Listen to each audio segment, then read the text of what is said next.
Hello everyone, welcome back to Xylem Learning. Akshay sir ആണ്. So Akshay sir ഇന്ന് വന്നിരിക്കുന്നത് 10 mark ഉറപ്പിക്കാനാണ്. So നിങ്ങൾ തമ്പനയിലിൽ കണ്ടതുപോലെ 10 മാർക്കിനുള്ള ചോദ്യങ്ങൾ നമ്മൾ എന്ത് ചെയ്യുന്നു ഈ ഒരു വീഡിയോയിലൂടെ ഡിസ്കസ് ചെയ്യാണ്. തീർച്ചയായിട്ടും ശ്രദ്ധിച്ചിരിക്കുക. ഒട്ടും സമയം കളയാതെ നമുക്ക് വീഡിയോയിലേക്ക് കടക്കാം. ഒന്നാമത്തെ ചോദ്യം ഇതാണ്. എന്താണ്? ഒരു ഫിഗർ തന്നിട്ടുണ്ട്.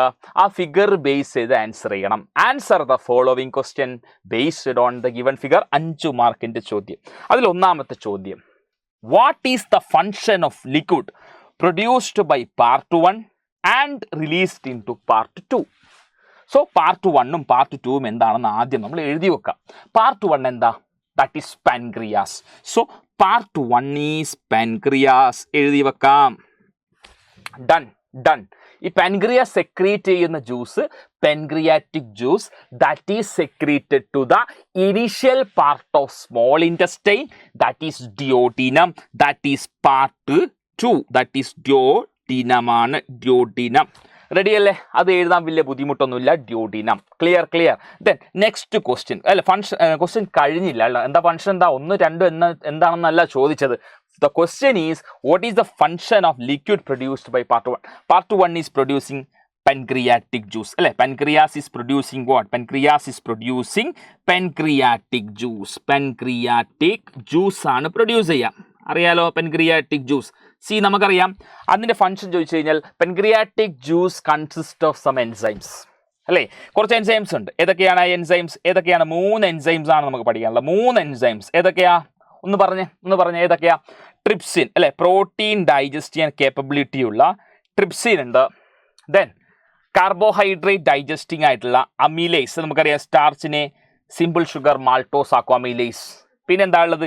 ലിപ്പേസ് ഉണ്ട് അല്ലെ? Fat digesting enzyme lipase fatty ആസിഡും ഗ്ലിസറോളും ആക്കി മാറ്റും ഫാറ്റിനെ. സോ ഇതൊക്കെയാണ് പാൻക്രിയാറ്റിക് ജ്യൂസിന്റെ ഫങ്ഷൻസ് ആയിട്ട് നമുക്ക് പറയാനുള്ളത്. പിന്നീട് അടുത്ത ചോദ്യം എന്താ? Which organ does part 2 lead to? Part 2 തന്നെ എന്താണ്? സ്മോൾ ഇൻറ്റെസ്റ്റൈൻ്റെ തുടക്ക ഭാഗം. അപ്പോൾ അത് കഴിഞ്ഞ ഡ്യോഡിനെ കഴിഞ്ഞ പിന്നീട് ഇലിയം ജജന ഇലിയം എന്നൊക്കെ പറയുന്ന ഭാഗമുണ്ട്. അതായത് സ്മോൾ ഇൻറ്റെസ്റ്റൈനിലേക്കാണ് ഇത് ലീഡ് ചെയ്യുന്നുള്ളതാണ് അത് മനസ്സിലാക്കേണ്ടത്. ഓക്കെ, അടുത്ത ചോദ്യം, why does chewing food speed up digestion? തീർച്ചയായിട്ടും ഭക്ഷണം ചവച്ചരക്കാൻ എപ്പോഴും നമ്മൾ പറയാറുണ്ട്. എന്താണ് ഇതിൻ്റെ അടിസ്ഥാനം? നമ്മൾ ഭക്ഷണം ചവച്ചരക്കുമ്പോൾ ചെറിയ കഷ്ണങ്ങളായിട്ട് ഭക്ഷണം മാറും. കുറേ ചെറിയ കഷ്ണങ്ങളാകുമ്പോൾ ഈ ഡൈജസ്റ്റീവ് എൻസൈംസുകൾക്ക് വളരെ പെട്ടെന്ന് ആക്ട് ചെയ്യാൻ പറ്റും. എല്ലാ സർഫസിലേക്കും എന്ത് ചെയ്യാൻ പറ്റും? ഇതിൻ്റെ ആക്ടിവിറ്റി കൊണ്ടുവരാൻ പറ്റും.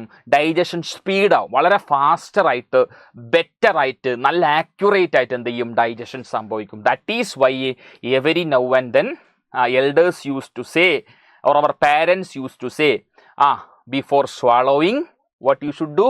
You should chew the food thoroughly. It's very important. Okay, so mechanical digestion is very important, which happens in your mouth.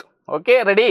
So digestion starts in our mouth only. Okay, then moving on to the next question. That given diagram shows a vertical section of human heart in which walls are missing. So no walls are shown here. Identify the structure A and B. So you see, this is A and this is B, and if you see the heart, you can actually divide the heart into 2 halves, the right part and the left part. Right part always carry deoxygenated blood and the left part is carrying oxygenated. This thing you know already. So the deoxygenated blood from all part of the body is carried into right atrium through this particular blood vessel. What is that? Vena cava. Okay, superior and inferior vena cava respectively carry deoxygenated blood from all parts of the body to the right atrium of our heart. Okay, ready? Then what about B?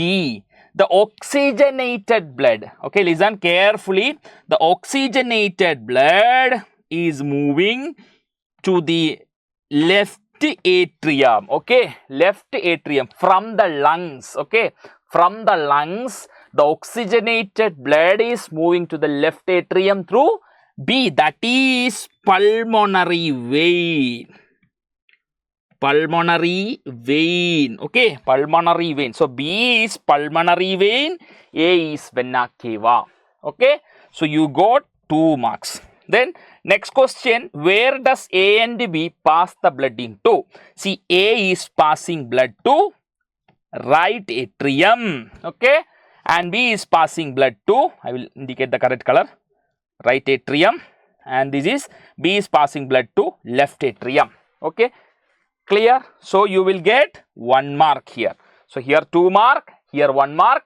Then again 1 mark question, where does A and already completed, already done, okay. This is 2 mark question, okay, this is 2 mark question, done. A is done, B is done, okay, B is also done. A, B എവിടെയാണ് blood pass ചെയ്യുന്നത് പറഞ്ഞു. A is passing blood to, blood എവിടെയൊക്കെ A എവിടെയൊക്കെ pass ചെയ്യാം, A is passing blood to right atrium and B is passing blood to left atrium, okay, done. Done. 1 mark, you got 1 mark here. ഒരു mark ഇവിടെ ലഭിച്ചു. Next question, what kind of blood is flowing through A and B? A is vena cava, which always carry deoxygenated blood. The blood carried by A is deoxygenated blood. Deoxygenated blood. This is very, very important. Which category or which type of blood is carried by the blood vessel A? That is vena cava. That is deoxygenated blood. And what about B? B is pulmonary vein, which is carrying oxygenated blood from the lungs to the left atrium. So this B is, we know that is pulmonary vein, which is carry oxygenated blood. So B is carrying oxygenated blood with more amount of oxygen. Okay, so you will get. അടുത്ത ചോദ്യം double circulation ആണ്. എന്തുകൊണ്ട് double circulation എന്ന് വിളിക്കുന്നത്? കാരണം നമ്മുടെ ഹാർട്ടിലേക്ക് 2 തവണ blood വരുന്നുണ്ട്. That is the reason why circulation in human being is called double circulation.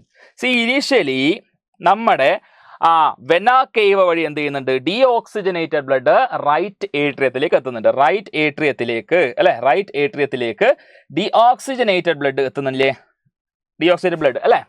അതുപോലെ തന്നെ വെന്ന കേവ വഴി അല്ലാതെ നെക്സ്റ്റ് ബിയിൽ എന്താ, പൾമണറി വെയിൻ. പൾമണറി വെയിനിലൂടെ ഓക്സിജനേറ്റഡ് ബ്ലഡ് എന്ത് ചെയ്യുന്നുണ്ട്, ലെഫ്റ്റ് ഏട്രിയത്തിലേക്ക് എത്തുന്നില്ലേ. സോ 2 ടൈംസ് എന്ത് ചെയ്യുന്നുണ്ട്, ഹാർട്ടിലേക്ക് ബ്ലഡ് എത്തുന്നുണ്ട്. 2 സർക്കുലേഷന്റെ ഭാഗമായിട്ടാണ് സംഭവിക്കുന്നത്. ഒന്നാമത്തത് നമ്മുടെ പൾമണറി സർക്കുലേഷൻ എന്ന് പറയാം. പൾമണറി സർക്കുലേഷൻ, ഒന്നാമത്തെ സർക്കുലേഷൻ ഏതാ, പൾമണറി സർക്കുലേഷൻ. പൾമണറി സർക്കുലേഷൻ എന്ന് പറയുമ്പോൾ അവിടെ ലങ്സ് ഇൻവോൾവ് ആണെന്നുള്ളത് പോയിന്റ് ഓർത്ത് വെക്കാം. അതായത് നമുക്കറിയാം റൈറ്റ് ഏട്രിയത്തിൽ നിന്ന് ഡീഓക്സിജനേറ്റഡ് ബ്ലഡ് നെക്സ്റ്റ് എവിടെയൊക്കെ വരിക, നെക്സ്റ്റ് വരുന്നത് റൈറ്റ് വെൻട്രിക്കിൾ. അപ്പോൾ റൈറ്റ് വെൻട്രിക്കിളിൽ സ്റ്റാർട്ട് ചെയ്യുന്ന ഒരു സർക്കുലേഷൻ കൂടിയാണെന്ത്, പൾമണറി. റൈറ്റ് വെൻട്രിക്കിൾ സ്റ്റാർട്ട് ചെയ്ത് പൾമണറി ആർട്ടറി വഴി ഇത് ലങ്സിലേക്ക് പോകും. ഈ ഡീഓക്സിജനേറ്റഡ് ബ്ലഡ് ഓക്സിജനേഷന് വേണ്ടി ലങ്സിലേക്ക് പോകും. ലങ്സിൽ വെച്ച് ഓക്സിജനേഷൻ സംഭവിച്ചതിന് ശേഷം ഓക്സിജനേറ്റഡ് ബ്ലഡ് തിരിച്ച് പൾമണറി വെയിൻ വഴി ലെഫ്റ്റ് ഏട്രിയത്തിലേക്ക് എത്തും. അപ്പോൾ ലങ്സ് ഇൻവോൾവ് ചെയ്യുന്ന ആ ഒരു സർക്കുലേഷൻ, അത് റൈറ്റ് വെൻട്രിക്കിളിൽ തുടങ്ങി ലെഫ്റ്റ് ഏട്രിയത്തിൽ അവസാനിച്ച സർക്കുലേഷനെയാണ് നമ്മൾ എന്ത് പറയുക, പൾമണറി എന്ന് പറയുക. അവിടെ ലങ്സ് ആണ് ഇൻവോൾവ് ചെയ്യുന്നത്. ഇനി രണ്ടാമത്തെ ഒരു ടൈപ്പ് സർക്കുലേഷൻ ആണ് സിസ്റ്റമിക് എന്ന് പറയും. സിസ്റ്റമിക് എന്ന് പറയുമ്പോൾ ബോഡി പാർട്സ് ഇൻവോൾവ് ചെയ്യുന്ന സർക്കുലേഷനെയാണ് നമ്മൾ എന്ത് പറയുക, സിസ്റ്റമിക് എന്ന് പറയാം. ആക്ച്വലി അത് സ്റ്റാർട്ട് ചെയ്യുന്നത് ഇവിടുത്തെ ഓക്സിജനേറ്റഡ് ബ്ലഡ് ലെഫ്റ്റ് വെൻട്രിക്കിളിൽ നിന്ന് എങ്ങോട്ടാണ് പോവുക, ലെഫ്റ്റ് ഏട്രിയത്തിൽ എങ്ങോട്ടാ പോവുക, ലെഫ്റ്റ് വെൻട്രിക്കിളിലേക്ക്. അപ്പോൾ ലെഫ്റ്റ് വെൻട്രിക്കിളിൽ സ്റ്റാർട്ട് ചെയ്യുന്ന ഒരു സർക്കുലേഷൻ ഉണ്ട്. അവിടുന്ന് ആ ഓക്സിജനേറ്റഡ് ബ്ലഡ് അയോട്ട വഴി എല്ലാ ഭാഗത്തേക്കും പോയി, നമ്മുടെ ബോഡിയുടെ എല്ലാ ഭാഗത്തേക്കും പോയി എല്ലാ സെല്ലുകൾക്കും ഓക്സിജൻ കൊടുത്തതിന് ശേഷം തിരിച്ച് കാർബൺ ഡൈ ഓക്സൈഡ് വാങ്ങി ഡീഓക്സിഡേറ്റ് ആയി മാറും. ആ ഡീഓക്സിഡേറ്റഡ് ബ്ലഡ് തിരിച്ച് വെന്ന കേവ വഴി വീണ്ടും റൈറ്റ് ഏട്രിയത്തിലേക്ക് എത്തും. അപ്പോൾ ലെഫ്റ്റ് വെൻട്രിക്കിളിൽ തുടങ്ങിയിട്ട് റൈറ്റ് ഏട്രിയത്തിൽ എത്തുന്ന അവിടെ ബോഡി പാർട്സ് ഇൻവോൾവ് ആവുന്നുണ്ട്. ആ ഒരു സർക്കുലേഷനാണ് സിസ്റ്റമിക് എന്ന് പറയുന്നത്. സോ 2 ടൈപ്പ് സർക്കുലേഷൻ, പൾമണറിയും സിസ്റ്റമിക്കുമാണ് നമ്മുടെ ഹാർട്ടിൽ ഉള്ള സർക്കുലേഷൻ, നമ്മുടെ ബോഡിയിലുള്ള സർക്കുലേഷൻ. അപ്പോൾ ഹാർട്ടിൽ ഈ 2 സർക്കുലേഷൻ്റെ ഫലമായിട്ട് 2 തവണ എന്ത് ചെയ്യുന്നുണ്ട്, ബ്ലഡ് അറ്റ് എ ടൈം വരുന്നത് കൊണ്ട് തന്നെ ഡബിൾ സർക്കുലേഷൻ ആണെന്ന് പറയാം. അപ്പോൾ ഇത് നിങ്ങൾ എഴുതിയിട്ടുണ്ടെങ്കിൽ ഡബിൾ സർക്കുലേഷൻ്റെ കറക്റ്റാക്കി എഴുതിയിട്ടുണ്ടെങ്കിൽ അവിടെ നിങ്ങൾക്ക് എത്ര മാർക്ക് കിട്ടി, 1 മാർക്ക് കിട്ടി. അങ്ങനെ മൊത്തം 5 മാർക്ക്. അപ്പോൾ മൊത്തം 5 5 10 മാർക്ക് എന്ത് ചെയ്തു, നമ്മൾ ഇതിലൂടെ നേടിയെടുത്തു. സോ ഇന്നത്തെ ഈ ഒരു കോണ്ടന്റ് അല്ലെങ്കിൽ ഈ ഒരു സെഷൻ നിങ്ങൾക്ക് ഉപകാരപ്രദമായി എന്ന് കരുതുന്നു. ഇതുപോലുള്ള വീഡിയോസ് നിങ്ങൾക്ക് ലഭിക്കണമെങ്കിൽ നിങ്ങൾ ഇനിയും ഈ ചാനൽ സബ്സ്ക്രൈബ് ചെയ്തില്ലെങ്കിൽ എന്ത് ചെയ്യുക, ഇപ്പോൾ തന്നെ ചാനൽ സബ്സ്ക്രൈബ് ചെയ്ത് തൊട്ടടുത്തുള്ള ബെല്ലൈക്കൺ കൂടി എന്ത് ചെയ്യുക, ഇനേബിൾ ചെയ്ത് വെക്കുക. മറ്റൊരു വീഡിയോയിൽ വീണ്ടും കാണുന്നതായിരിക്കും. It's me Akshay signing off. By.